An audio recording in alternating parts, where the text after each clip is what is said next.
Oke, kita mulai dari definisi terlebih dahulu. Definisi resiko.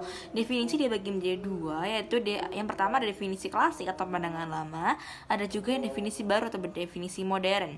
Definisi klasik itu menganggap kalau resiko ini sebagai hal yang negatif seperti musibah, kerugian maupun bahaya. Dan fokusnya adalah pencegahan kerugian seperti beli asuransi kebakaran maupun asuransi pencurian.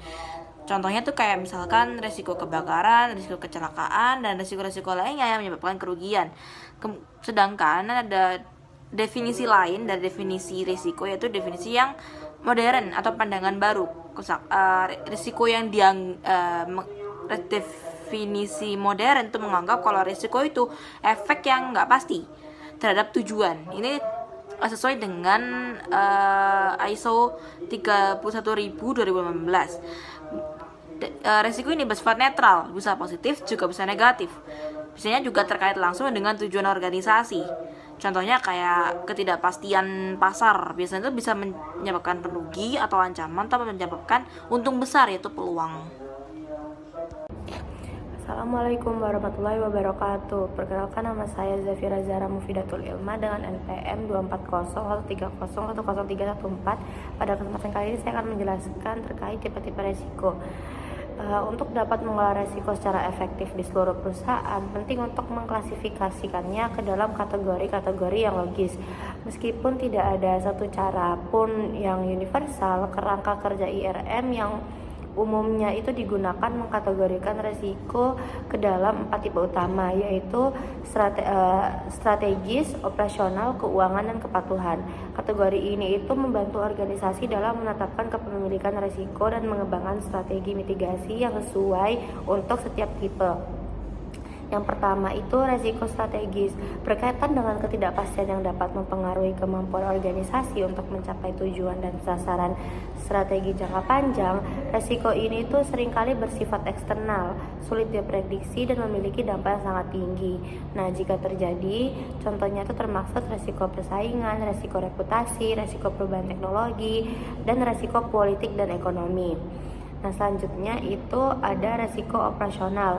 Ini tuh resiko kerugian yang timbul dari kegagalan atau ketidakcukupan proses internal manusia dan sistem atau dari peristiwa eksternal. Resiko ini itu tentang bagaimana perusahaan menjalankan bisnisnya sehari-hari. Contohnya seperti resiko proses, resiko manusia, resiko sistem, resiko eksternal. Yang ketiga itu ada resiko keuangan, berkaitan dengan pengelolaan aset dan liabilitas keuangan perusahaan serta exposure terhadap pasar keuangan. Risiko ini tuh secara langsung berdampak pada kesehatan finansial dan arus kas perusahaan. Contohnya termaksud risiko pasar, risiko kredit, risiko likuiditas. Selanjutnya ada risiko kepatuhan. Ini tuh risiko yang timbul dari pelanggaran atau ketidakpatuhan terhadap hukum, peraturan, kebijakan internal, atau standar industri. Risiko ini dapat mengakibatkan denda, sanksi hukum, atau kerusakan reputasi. Contohnya pelanggaran regulasi hukum, ketidakpatuhan terhadap undang-undang ketenaga kerjaan, pelanggaran peraturan pasar modal mengenai pengungkapan informasi. Jadi keempat kategori ini tuh tidak saling eksklusif. Sebuah peristiwa resiko itu dapat masuk ke dalam lebih dari satu kategori. Misalnya pelanggaran data besar, itu resiko operasional dapat menyebabkan denda. Terus resiko kepatuhan, kerugian finansial, dan kerusakan merek. Nah, pendekatan IRM yang efektif harusnya mampu mengenali dan mengelola keterkaitan antar berbagai tipe resiko. Selanjutnya saya akan menjelaskan terkait klasifikasi resiko berdasarkan sumber dan dampak.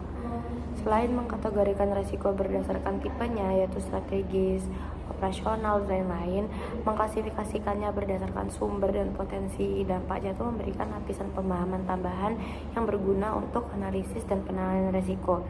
Pendekatan ini itu membantu organisasi untuk memahami dari mana resiko berasal dan apa konsekuensi yang paling signifikan jika resiko tersebut terjadi. Yang pertama itu ada klasifikasi berdasarkan sumber.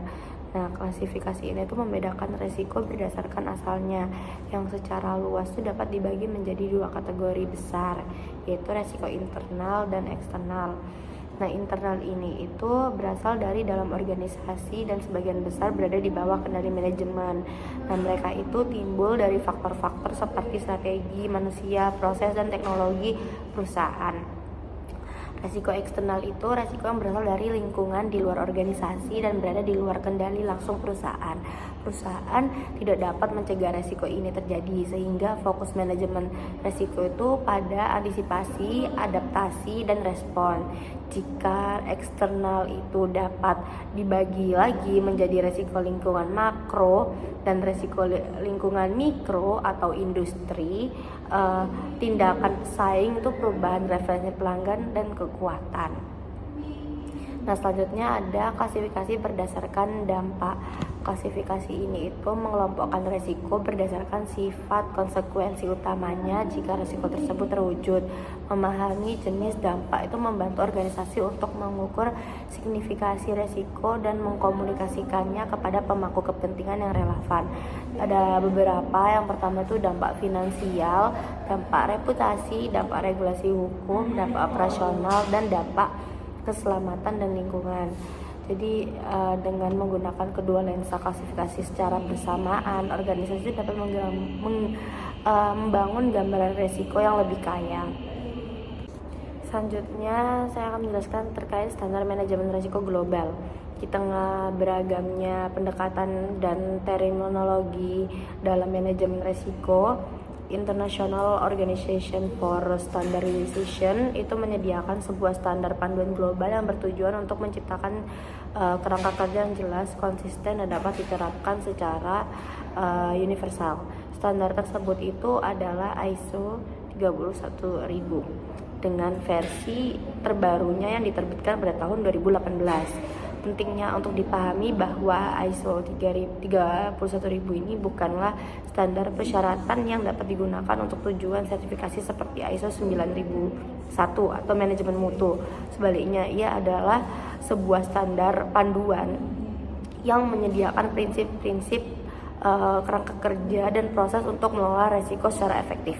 Perkenalkan, nama saya Clarita Ratu Marsyada Murti dengan NPM akhir 334, dan di sini saya akan menjelaskan tentang prinsip-prinsip ISO 31000. Nah, prinsip ISO 31000 ini menjadi dasar manajemen risiko yang efektif dan membantu organisasi merancang kerangka kerja serta proses manajemen risiko untuk menciptakan dan melindungi nilai. Nah, terdapat 8 prinsip utama, yaitu yang pertama terintegrasi, berarti manajemen risiko ini menjadi bagian dari seluruh aktivitas organisasi. Yang kedua terstruktur dan komprehensif, menggunakan pendekatan sistematis dan mencakup semua risiko. Yang ketiga disesuaikan, berarti sistem manajemen disesuaikan dengan kondisi dan tujuan organisasi. Yang keempat ada inklusif, yaitu melibatkan pemangku kepentingan dalam pengelolaan risiko. Yang kelima dinamis, yaitu berarti mampu merespon perubahan dan perkembangan risiko. Yang keenam berdasarkan informasi terbaik, yaitu menggunakan data historis, informasi terkini, dan perkiraan masa depan. Lalu yang ketujuh mempertimbangkan faktor manusia dan budaya. Ini tuh berarti perilaku dan budaya mempengaruhi manajemen risiko. Yang kedelapan ada peningkatan berkelanjutan, yang berarti manajemen risiko terus dikembangkan melalui pembelajaran dan pengalaman. Dan selanjutnya saya akan menjelaskan tentang kerangka kerja manajemen risiko ISO 31000. Nah, kerangka kerja manajemen risiko merupakan struktur yang mendukung penerapan manajemen risiko agar terintegrasi dalam seluruh aktivitas organisasi. Efektivitas kerangka kerja ini sangat bergantung pada kepemimpinan dan komitmen manajemen puncak melalui penetapan kebijakan, penyediaan sumber daya, serta pembagian wewenang yang jelas. Nah, kerangka kerja ini terdiri dari dari tahapan yang integrasi, desain, implementasi, evaluasi, dan peningkatan. Proses tersebut bersifat siklus yang berkelanjutan agar manajemen risiko dapat terus diperbaiki dan tetap relevan dalam menghadapi perubahan lingkungan organisasi. Lalu yang selanjutnya saya akan menjelaskan tentang proses manajemen risiko ISO 31000.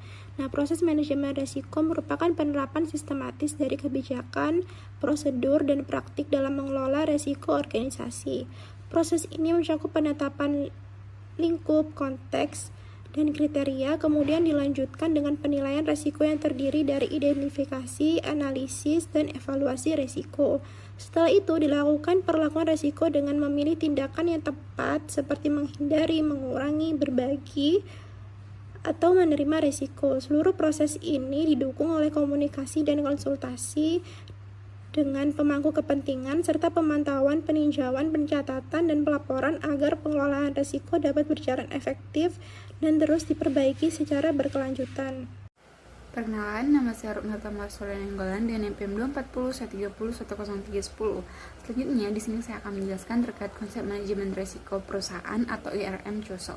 Jadi, salah satu kontribusi utama dari kerangka COSO ini adalah pendekatannya pada konsep risk appetite.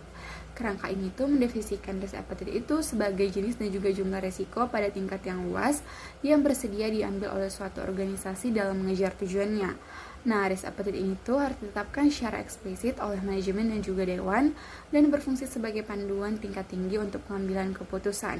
Konsep terkait yaitu risk tolerance atau toleransi resiko yang merujuk pada batas variasi yang dapat diterima sehubungan dengan pencapaian tujuan tertentu. Jadi dengan mengintegrasikan IRM secara erat dengan siklus hidup strategis, kerangka COSO 2017 ini tuh akan membantu organisasi untuk menjawab pertanyaan-pertanyaan krusial seperti apakah strategi baru kita ini sejalan dengan risk appetite atau bagaimana perubahan langkah risiko mempengaruhi asumsi-asumsi yang mendasari strategi kita. Selanjutnya yaitu komponen IRM COSO 2017. Jadi komponennya itu dibagi menjadi 5. Yang pertama adalah tata kelola dan budaya atau governance and culture. Jadi komponen ini adalah fondasi dari IRM. Ia menetapkan nada di puncak dan memperkuat pentingnya IRM. Yang kedua ada strategi dan penetapan tujuan atau strategi and objective setting. Komponen ini tuh menekankan integrasi IRM dengan proses perencanaan strategis. Prinsip-prinsipnya ini tuh mencakup analisis konteks bisnis, pendefinisian risk appetite, selanjutnya evaluasi strategi alternatif, dan juga perumusan tujuan bisnis. Yang ketiga ada kinerja atau performance. Komponen ini tuh berfokus pada aktivitas IRM sehari-hari. Prinsip-prinsipnya itu mencakup identifikasi resiko, penilaian tingkat keparahan resiko, prioritas resiko, implementasi respon resiko. Yang keempat itu ada tinjauan dan juga revisi atau review and revision. Nah, IRM ini bukanlah proses statis. Komponen ini tuh menekankan pentingnya meninjau kinerja IRM dari waktu ke waktu. Prinsip-prinsipnya ini tuh mencakup penilaian perubahan yang substansial, baik itu di internal maupun eksternal, peninjauan risiko, dan juga kinerja. Yang kelima itu ada informasi, komunikasi, dan pelaporan atau information, communication, and reporting. Nah, komponen ini tuh berjalan di seluruh komponen lainnya yang menekankan pentingnya informasi yang berkualitas dan komunikasi yang efektif. Prinsip-prinsipnya itu mencakup pemanfaatan sistem informasi, komunikasi informasi resiko, dan juga pelaporan mengenai resiko, budaya, serta kinerja kepada para pemangku kepentingan utama. Selanjutnya, saya akan menjelaskan terkait risk appetite dan juga risk tolerance. Jadi, seperti yang sudah saya jelaskan pada slide sebelumnya, risk appetite ini itu merupakan jenis dan juga jumlah risiko pada tingkat yang luas dan tingkat tinggi yang bersedia dikejar atau diterima oleh suatu organisasi dalam usahanya untuk menciptakan suatu nilai. Ini tuh merupakan pernyataan strategis yang ditetapkan oleh manajemen dan juga disetujui oleh dewan direksi. Sedangkan untuk risk tolerance itu merupakan konsep yang lebih operasional dan juga spesifik. Ini tuh merupakan tingkat variasi yang dapat diterima sehubungan dengan pencapaian tujuan bisnis tertentu. Toleransi ini tuh biasanya diukur dan juga dinyatakan dalam satuan yang sama dengan tujuan tersebut. Saya Kedis Abasuk Maneskia dan NPM akhir 321 akan menjelaskan mengenai hubungan IRM dan strategi perusahaan. Pada slide ini saya akan membahas mengenai hubungan antara Enterprise Risk Management atau IRM dengan strategi perusahaan. Dalam pendekatan manajemen modern, IRM tidak lagi hanya digunakan untuk mengendalikan resiko setelah strategi perusahaan ditemukan. Namun, IRM justru menjadi bagian penting dalam proses penentuan strategi itu sendiri. Hal ini juga dijelaskan dalam kerangka COSO IRM Framework yang menekankan bahwa terdapat hubungan yang erat antara manajemen risiko dan strategi organisasi. Artinya, setiap keputusan strategis yang diambil oleh perusahaan itu perlu dipertimbangkan berbagai risiko yang mungkin muncul di masa depan. Dalam proses penentuan strategi, Manajemen biasanya mempertimbangkan beberapa alternatif pilihan, misalnya memasuki pasar baru, meluncurkan produk baru, atau melakukan ekspansi bisnis. Setiap pilihan tersebut tentu memiliki potensi keuntungan sekaligus resiko yang berbeda. Melalui penerapan IRM, perusahaan dapat menganalisis resiko dari setiap alternatif strategi tersebut dengan manajemen dapat menilai apakah resiko tersebut masih berada dalam basic risk appetite, yaitu tingkat resiko yang masih mungkin dapat diterima organisasi. Dengan adanya analisis resiko ini, perusahaan dapat mengambil keputusan strategis yang lebih terinformasi dan lebih seimbang antara potensi keuntungan dan tingkat resiko yang dihadapi. Ada peran IRM dalam pelaksanaan dan pemantauan strategi.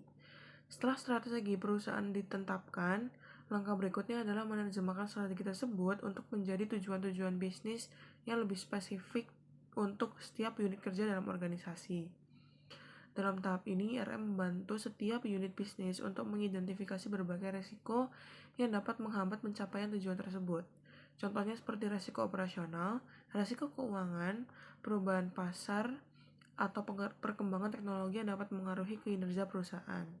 Dengan mengidentifikasi resiko sejak awal, perusahaan dapat menyiapkan langkah-langkah pengendalian yang tepat untuk mengurangi kemungkinan terjadinya resiko ataupun meminimalkan dampaknya. Selain itu, IRM juga memiliki peran penting dalam memantau perubahan lingkungan bisnis. Lingkungan bisnis saat ini bersifat sangat dinamis, sehingga resiko baru bisa muncul kapan aja, seperti perubahan regulasi pemerintah, perkembangan teknologi, dan perubahan perilaku konsumen. Melalui proses pemantauan dan keberlanjutan, IRM dapat memberikan peringatan dini kepada manajemen apabila terdapat perubahan risiko yang signifikan. Informasi ini dapat digunakan oleh manajemen untuk mengevaluasi strategi yang sedang dijalankan dan melakukan penyesuaian apabila diperlukan, sehingga strategi perusahaan tetap relevan dengan kondisi bisnis yang terus berubah. Ada dampak resiko dan lingkup manajemen resiko. Dalam konsep manajemen resiko modern, risiko tidak hanya dipandang sebagai ancaman, tetapi juga dapat dipandang menjadi peluang bagi perusahaan. Dari sisi ancaman, risiko dapat menimbulkan berbagai dampak negatif seperti kerugian finansial, gangguan operasional, kerusakan reputasi perusahaan, maupun sanksi hukum. Oleh karena itu, salah satu tujuan utama manajemen risiko adalah untuk mengurangi kemungkinan terjadinya risiko serta meminimalkan dampaknya apabila risiko tersebut terjadi.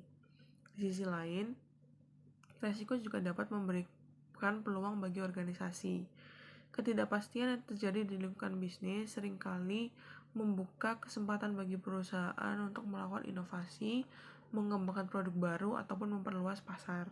Karena itu, perusahaan perlu mampu mengelola risiko secara seimbang, yaitu tidak hanya berfokus pada menghindari kerugian, tetapi juga memanfaatkan peluang yang muncul dari ketidakpastian tersebut. Selain itu, penerapan manajemen risiko harus dilakukan di seluruh tingkat organisasi. Pada tingkat strategis, manajemen puncak menggunakan IRM untuk menilai risiko dalam pengambilan keputusan jangka panjang. Pada tingkat taktis, manajer menggunakan manajemen risiko untuk mengelola proyek atau program perusahaan, sedangkan pada tingkat operasional, karyawan menerapkan pengendalian risiko dalam kegiatan sehari-hari. Dengan penerapan yang terintegrasi di seluruh organisasi, perusahaan tidak hanya mampu melindungi nilai yang dimiliki, namun juga dapat menciptakan nilai baru melalui pengambilan keputusan yang lebih baik dan lebih terstruktur terhadap risiko. Perkenalkan, nama saya Syabala Putri Pangestu dengan NPM akhir 300. Di sini saya akan menjelaskan tentang integrasi manajemen risiko dengan proses bisnis, yang berarti di sini kegiatan manajemen risiko tidak dilakukan secara terpisah, tetapi menjadi bagian dari aktivitas seperti operasional dan pengambilan keputusan dalam organisasi. Dengan kata lain, setiap proses bisnis seperti perencanaan, produksi, keuangan hingga strategi selalu mempertimbangkan risiko yang mungkin muncul. Dalam konteks ini, manajemen risiko membantu organisasi mendukung proses pengambilan keputusan yang lebih baik serta memastikan manajemen dapat merespon risiko dengan cepat ketika muncul.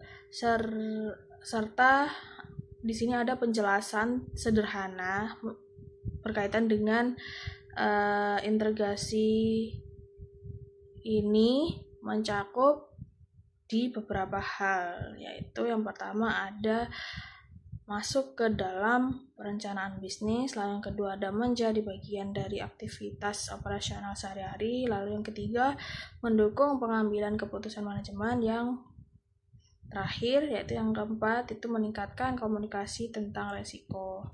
Lalu selanjutnya ada budaya sadar resiko. Di sini budaya sadar resiko itu didukung oleh beberapa unsur utama, yaitu kepemimpinan, keterlibatan, pembelajaran, dan akuntabilitas, serta komunikasi atau LILAK, yang mendorong semua pihak dalam organisasi untuk aktif dalam pengelolaan resiko.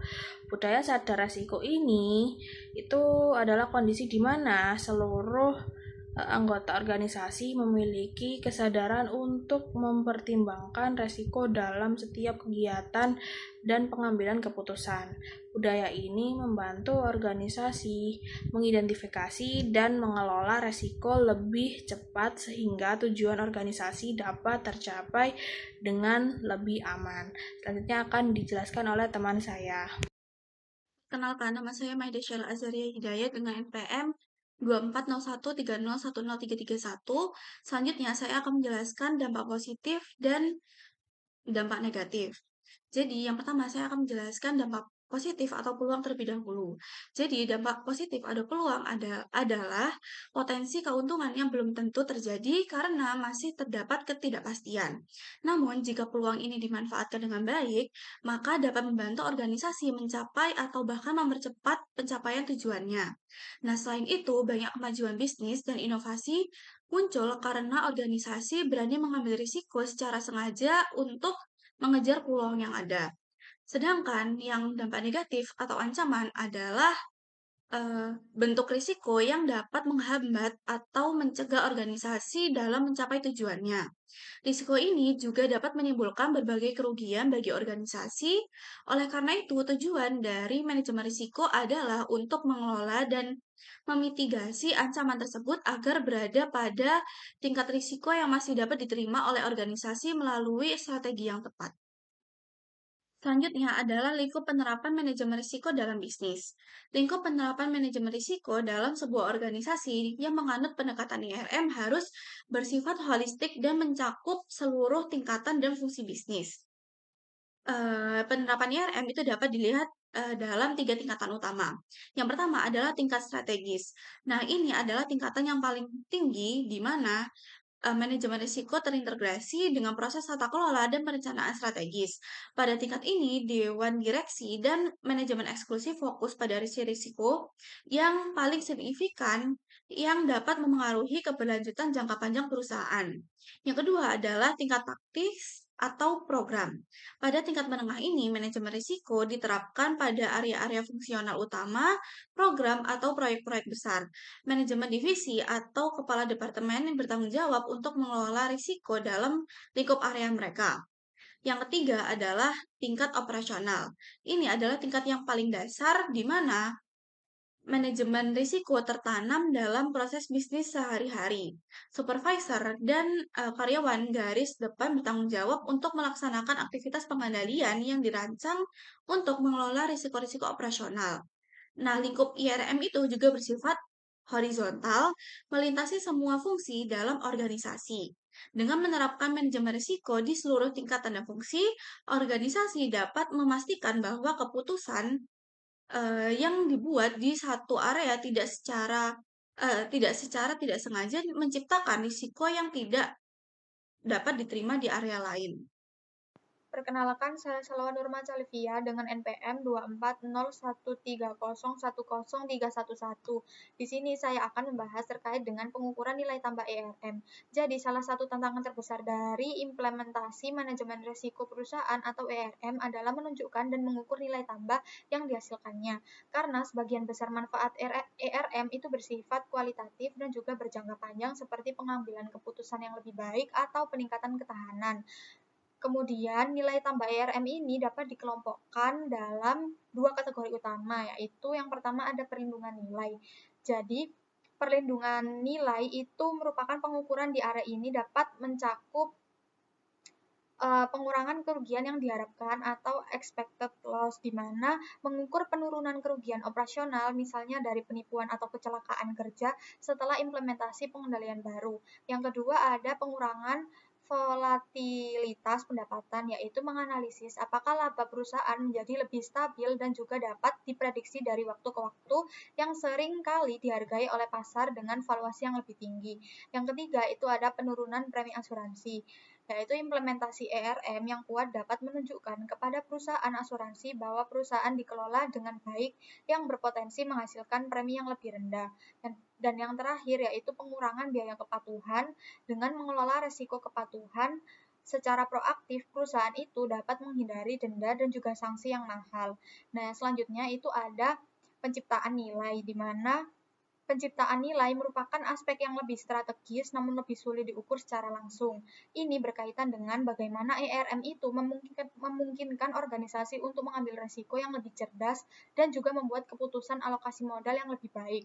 Nah, pengukuran di area ini itu lebih bersifat kualitatif atau berbasis indikator seperti yang pertama, peningkatan kepercayaan pemangku kepentingan, yaitu dapat diukur melalui survei, peningkatan peringkat kredit, atau peningkatan valuasi pasar.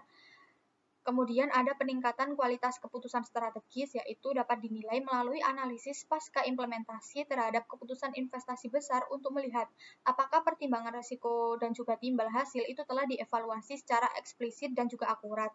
Kemudian ketiga ada peningkatan ketangkasan dan ketahanan atau agility dan juga resilience, yaitu menilai seberapa cepat dan efektif organisasi dapat merespon guncangan eksternal yang tidak terduga dibandingkan dengan pesaing.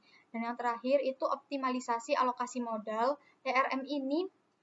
ERM yang matang itu dapat memungkinkan perusahaan untuk mengalokasikan sumber daya ke inisiatif-inisiatif yang menawarkan imbal hasil yang disesuaikan dengan risiko atau risk-adjusted return tertingginya. Selanjutnya, di sini saya akan membahas terkait prinsip dan tujuan manajemen risiko, di mana manajemen risiko perusahaan atau ERM ini yang efektif didasarkan pada serangkaian prinsip fundamental dan diarahkan untuk mencapai tujuan-tujuan spesifik yang semuanya itu berpusat pada penciptaan dan perlindungan nilai, di mana prinsip-prinsip ini adalah keyakinan dasar yang memandu bagaimana manajemen risiko ini harus dipandang dan juga dipraktekkan, sementara tujuan-tujuannya adalah hasil nyata yang ingin dicapai melalui penerapan ERM, di mana prinsip-prinsip inti dari ERM itu diringkas dari kerangka kerja seperti ISO 31000 dan juga COSO, yang menekankan bahwa manajemen risiko haruslah bersifat terintegrasi, strategis, dan komprehensif, disesuaikan dan juga dinamis, yang artinya ERM bukanlah sebuah fungsi yang terisolasi, melainkan harus tertanam dalam semua proses pengambilan keputusan, mulai dari perumusan strategi hingga operasi sehari-hari. Nah, di sini terdapat tujuan utama dari penerapan ERM sendiri, yaitu yang pertama untuk meningkatkan kualitas pengambilan keputusan, kemudian yang kedua yaitu mendukung pencapaian tujuan strategis, kemudian yang ketiga yaitu membangun ketahanan atau resilience dan juga ketangkasan agility di organisasi, dan yang terakhir yaitu menciptakan dan melindungi nilai bagi para pemangku kepentingan dalam jangka panjang. Nah, jadi dapat disimpulkan bahwa tujuan utamanya itu adalah untuk meningkatkan kualitas pengambilan keputusan di lapangan, misalnya kapan harus menyerang, mendukung pencapaian tujuan strategis atau memenangkan kejuaraan, dan membangun ketahanan atau kemampuan untuk bangkit setelah kekalahan. Semua ini itu pada akhirnya bertujuan untuk memaksimalkan performa dan juga nilai dari itu semua. Selanjutnya di sini saya akan membahas terkait tujuan utama penerapan ERM. Meskipun penerapan manajemen risiko perusahaan atau ERM ini dapat memberikan berbagai manfaat, ada beberapa tujuan utama yang menjadi pendorong fundamental di balik adopsi kerangka kerja ini, di mana untuk tujuan pertama dan yang paling tradisional adalah perlindungan nilai atau value protection. Nah, ini tuh merupakan tujuan defensif yang berfokus pada pencegahan atau mitigasi peristiwa yang dapat menghancurkan nilai yang ada. ERM itu dapat mencapai tujuan ini yaitu dengan cara mengurangi kerugian operasional, yang mengidentifikasi dan mengelola risiko-risiko dalam proses bisnis sehari-hari untuk mengurangi insiden seperti penipuan, kecelakaan kerja, atau kegagalan sistem. Kemudian yang kedua itu meningkatkan kepatuhan, yaitu memastikan organisasi mematuhi hukum dan peraturan yang berlaku untuk menghindari denda, sanksi, dan kerusakan reputasi. Kemudian yang ketiga yaitu menjaga aset, di mana melindungi aset perusahaan baik yang berwujud atau pabrik, peralatan maupun yang tidak berwujud seperti reputasi, kekayaan intelektual dari berbagai ancaman. Selanjutnya yaitu tujuan kedua yang mencerminkan pemikiran ERM modern adalah penciptaan nilai atau value creation, di mana ini merupakan tujuan ofensif yang berfokus pada penggunaan pemahaman risiko untuk membuat keputusan yang lebih baik dan memanfaatkan peluang. ERM dapat mencapai tujuan ini yaitu dengan cara yang pertama menginformasikan pemilihan strategi, yaitu menyediakan analisis risiko imbal hasil yang solid untuk membantu dewan dan manajemen memilih strategi yang paling menjanjikan. Yang kedua, mengoptimalkan alokasi sumber daya, yaitu membantu mengarahkan modal dan juga sumber daya lainnya ke inisiatif-inisiatif yang menawarkan imbal hasil yang disesuaikan dengan risiko atau price adjusted return yang paling menarik. Yang ketiga, memanfaatkan peluang, yaitu secara sistematis mengidentifikasi dan menilai potensi keuntungan dan dari ketidakpastian dan memungkinkan organisasi untuk mengambil risiko yang diperhitungkan dengan baik untuk inovasi dan pertumbuhan. Nah, untuk tujuan ketiga yang menjadi payung bagi kedua tujuan sebelumnya, yaitu peningkatan kepercayaan pemangku kepentingan, di mana organisasi ini dapat menunjukkan bahwa mereka ini memiliki pendekatan yang matang dan terstruktur terhadap manajemen risiko yang akan mendapatkan kepercayaan yang lebih besar dari berbagai pihak. Nah, ERM itu untuk mencapai tujuan ini dapat dilakukan dengan cara meningkatkan kepercayaan investor, yaitu mengurangi ketidakpastian dan volatilitas pendapatan yang dapat dihargai oleh pasar dengan valuasi yang lebih tinggi dan biaya modal yang lebih rendah. Yang kedua, memperkuat hubungan dengan kreditor dan juga mitra bisnis dengan menunjukkan bahwa organisasi ini adalah mitra yang andal dan dikelola dengan baik. Yang ketiga, memenuhi ekspektasi dewan dan regulator, yaitu memberikan jaminan kepada dewan bahwa resiko-resiko signifikan itu berada di bawah pengawasan dan pengelola yang efektif.